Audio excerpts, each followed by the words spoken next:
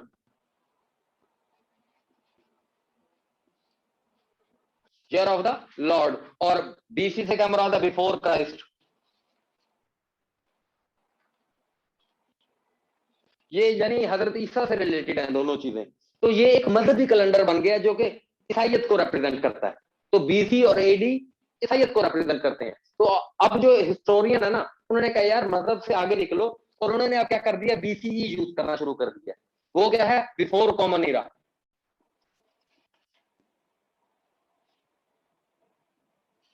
एक तो मसला ये भी है इसमें, और दूसरा मसला ये भी है कि ये कैलेंडर जो है ना सही तरीके से फिट भी नहीं बैठता जो उनकी डेट्स हैं। वो अगर इस हिसाब से हजरत ईसा अलैहिस्सलाम को या तो एक बीसी में पैदा होना चाहिए था या एक एडी में पैदा होना चाहिए था, लेकिन हजरत ईसा तो 4 बीसी में पैदा हुए। तो ये कैलेंडर फैक्चुअली भी गलत है, ठीक है जी। ये एडी और बीसी, ये कैलेंडर फैक्चुअली भी गलत हो जाता है आपका। तो इस क्योंकि हजरत ईसा तो 4 जो है वो एडी को, 4 बीसी को पैदा हुए हैं और 30 एडी में उनकी वफात है, 30 एडी में उनकी वफात है। ना उनकी वफात के साथ सही तरीके से बैठ रहा है और ना उनकी पैदाइश के साथ सही तरीके से बैठ रहा है। तो इसलिए हिस्टोरियन ने ये यूज करना शुरू कर दिया, बीसीई। अभी हिस्टोरियन ने बीसी, बिफोर कॉमन इरा। तो ये बिल्कुल ठीक है, यानी 1 एडी तक जो है ना वो आपका एडी कैलेंडर शुरू हो जाता है। इससे पहले तक का जितना भी टाइम है वो क्या कहलाता है? बिफोर कॉमन इरा। इसको उन्होंने 1 एडी से लेकर 2021 एडी तक इन्होंने क्या कह दिया? कॉमन इरा। इसको क्या कह दिया? कॉमन इरा। और इससे पहले के एरा को क्या कह दिया? Before common era. और फिर इसमें भी बच्चों को प्रॉब्लम आ रही थी, उन्होंने कहा कि यार बिफोर प्रेजेंट, इतना बड़ा क्यों यूज करो? Before present. उन्होंने कहा बिफोर प्रेजेंट यूज कर लेते हैं, आज से पहले, यानी 1 एडी से लेकर 2021 तक जो है वो आज हो गया। इससे पहले को बिफोर प्रेजेंट कह दो, उससे पहले को बीबी कह दो बस, ठीक है जी। और जूलियन और आज आपका कैलेंडर कौन सा जी? जॉर्जियन कैलेंडर है, और एक ये सोलर कैलेंडर है, ठीक है जी। उसके बाद ल्यूनर कैलेंडर कौन सा होता है? जो कि चांद की उसके ऊपर होता है, ल्यूनर कैलेंडर, जो चांद जो रोटेट कर रहा है ना जमीन के गिर्द, चांद जो रोटेट कर रहा है जमीन के गिर्द, वो उस हिसाब से। अब वो जो है मंथली वो चेंज होता है ल्यूनर कैलेंडर, और इसमें साल में कितने दिन होते हैं? 354 दिन।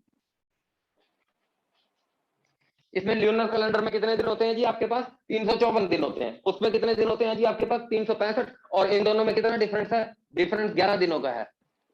ठीक है जी, इसी वजह से आपको हिजरी और उसमें डिफरेंस नजर आता है। 11 डेज का आपका डिफरेंस है हिजरी और सोलर कैलेंडर में। ठीक है जी, ये आपको थोड़ा बहुत पता चल गया जी। अब बाकी आपको मेरा एक रिकॉर्डेड लेक्चर भी इसके ऊपर मिलेगा, उसमें मैंने और डिटेल से बताया हुआ। ठीक है जी, कल और परसों मेरे रिकॉर्डेड लेक्चर आएंगे आपको। ठीक है जी, और 2-3 आएंगे, कल हफ्ता है, परसों इतवार, इतवार को भी हमारे लेक्चर चला करेंगे। ठीक है, क्योंकि हमने कोर्स को कवर करना है। ठीक है, तो रिकॉर्डेड लेक्चर हो जाएगा, लेकिन हम रिपीट करवाता रहूंगा मैं आपको चीजें, एक डिफरेंट पर्सपेक्टिव से आपके पास चीजें आती रहेंगी इंशाल्लाह। ठीक है, तो इसकी तस्वीर बना लो, बनानी है जल्दी से।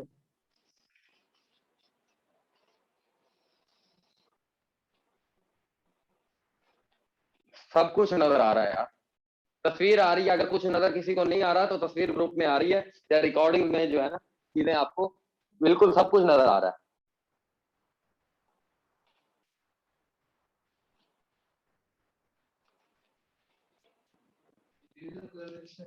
हैं? यार या मुझे मेरे मुताबिक चल लेने दो। ठीक है जी, आप ये कह रहे हैं ना ऐसा ही की इंग्लिश, ऐसा ही की इंग्लिश, यार मुझे मेरे मुताबिक चलने दो, मैं आपको करा दूंगा। मुझे पता है, मैं वन पेपर में आपसे बहुत ज्यादा कुछ जानता हूँ। आप सबसे बहुत अच्छा, मैं बेहतर जानता हूँ वन पेपर को, इसीलिए तो आप मेरे पास हो। तो फिर मुझे मेरी मानो, मेरे मुताबिक चलो। ठीक है, मैं आपको नहीं फेल होने देता, वैसे करो।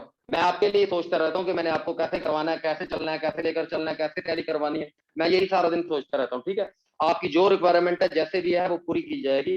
बट जो है ना, आप अपना पेशेंस रखो, और आपका क्या काम है, पढ़ो। पढ़ते हुए आप ये सोच रहे हो कि इंग्लिश करवा दो और कंप्यूटर, आपको क्या पता क्या इंपॉर्टेंट और क्या इंपॉर्टेंट नहीं है। ठीक है, वो सब इंस्पेक्टर तो हलवा है इनके मुकाबले में। आपको सबसे अच्छी चीज तैयारी करवाई जा रही है, वो हलवा है। वो हलवा है, वो सिनोनिम एंटोनिम आप याद करो अपने। सिनोनिम एंटोनिम के हजारों नोट्स दुनिया में पड़े हैं, आपके पास कोई नोट्स नहीं होंगे? आपके पास सारे नोट्स होंगे। कोई एक नोट उठाओ, सिनोनिम और एंटोनिम को याद करो। सब इंस्पेक्टर की तैयारी का हो रही है आपकी, सिनोनिम और एंटोनिम करो। ठीक है जी, इडियम्स याद करो, प्रेपोजिशन को थोड़ा सा देख लो अपने तौर पर, मैं भी करवाऊंगा। वैन एवर टाइम केम, जब जो जिस टाइम पर जिस चीज को करवाना है, आई नो अबाउट दैट। ठीक है जी, अब जी आपके पास डिफरेंट कैलेंडर है, जैसे फारसी कैलेंडर। फारसी कैलेंडर हफ्ते के दिन से शुरू होता है जी। शंबा, यकशंबा, दोशंबा, सहशंबा, चहार शंबा, पांच शंबा। इसको पांच शंबा नहीं कहते, इसको जुमा कहते हैं। ठीक है, याद रखना, पंचशंबा। और चहार शंबा, एक मिनट, ये हफ्ता, इतवार, सोमवार, मंगल, बुध, सॉरी ये जुमेरात, ये होता है पांचशंबा। और फिर क्या हो गया जी आपका? जुम्मा। और जुम्मा क्या होता है जी आपका? जो है जुम्मा। ठीक है जी, नहीं कहते इसको पांच, जो है ना ये यही होता है। ठीक है जी, ये आपका फारसी कैलेंडर में दिनों के नाम है, ये भी आए होते हैं पेपर में। तो यकशंबा से शुरू होता है, हफ्ते से। हफ्ता, इतवार, सोमवार, मंगल, बुध, जुमेरात, हफ्ते से शुरू होता है जी। उसके बाद अरबी कैलेंडर है आपके पास। अरबी कैलेंडर में आपका जो है वो भी कहां से शुरू होता है जी? वो इतवार से शुरू होता है। ठीक है जी, इतवार से वाहिद। ठीक है जी, यौम वाहिद, इसनैन, इसनैन, सलासा, अरबा, खमसान। ठीक है जी, सित्ता। ठीक है जी, तिसआ। ठीक है जी, तो ये वाहिद, इतवार, सोमवार, मंगल, बुध, जुमेरात, और ये जुमा कहलाता है, सॉरी, खमीस के बाद जुमा, जुमा, और बस। और ये तिसआ क्या कहलाता है जी आपका? हफ्ता।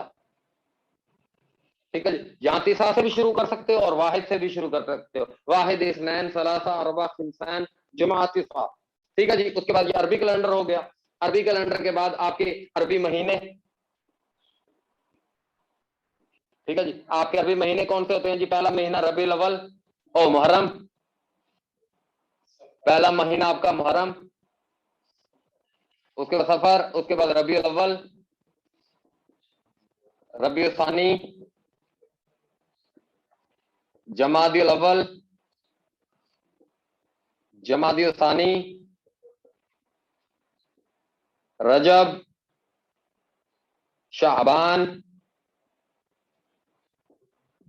रमजान, शेवाल, ज़िलक़ाद, ज़िलहज, ज़ुलहज। ठीक है जी। तो ये आपका क्या होता है जी? ये आपके 12 महीने होते हैं। ठीक है जी। ये आपके कौन से होते हैं जी? अरबी के 12 महीने होते हैं और इनमें से 4 महीने हराम होते हैं, 3 तो इकट्ठे ही हैं, 3 इकट्ठे ही हैं। कौन कौन सा? ज़ुल्क़ाद पहला, ज़ुलहज 2, मुहर्रम 3। ठीक है जी। और चौथा कौन सा है जी? चौथा 7वां महीना रजब।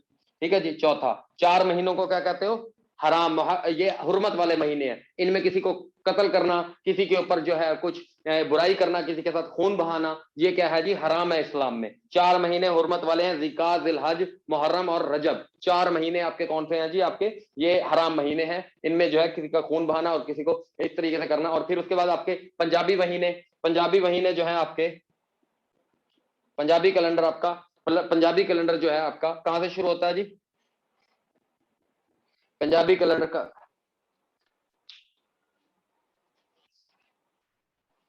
ठीक है जी।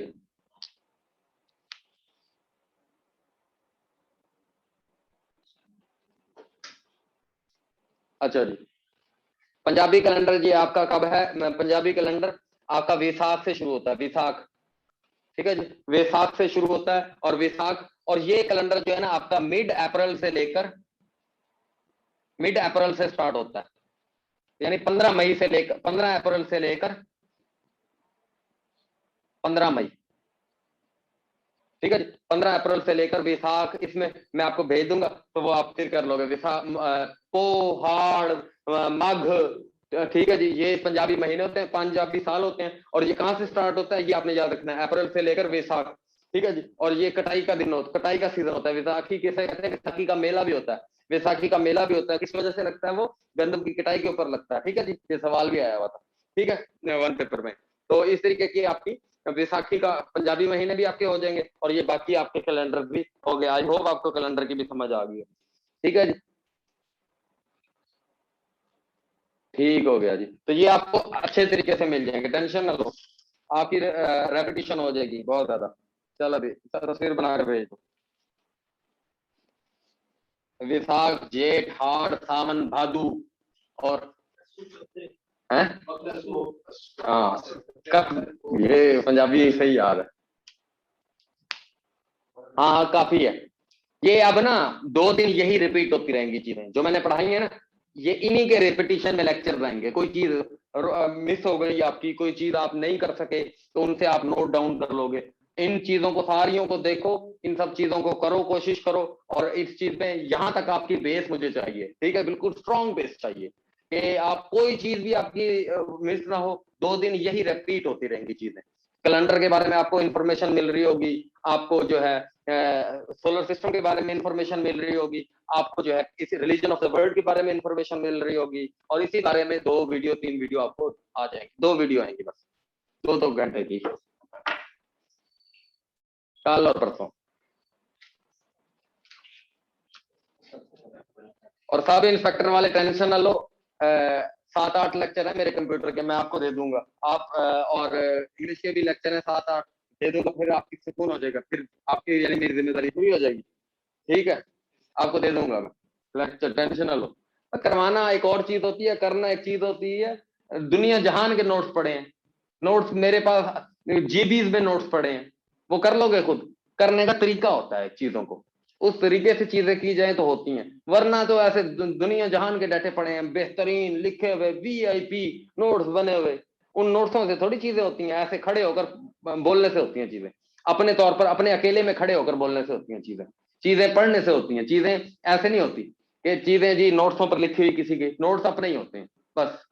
नोट्स किसी के, नोट्स किसी के ही होते हैं, वो उसकी मेहनतें हैं, वो उसकी काम है, वो उसकी वो है। उससे आपको हाँ ये है कि एक आइडिया हो जाता है, लेकिन मेहनत फिर भी करनी पड़ती है, मेहनत लाजमी है। ओके,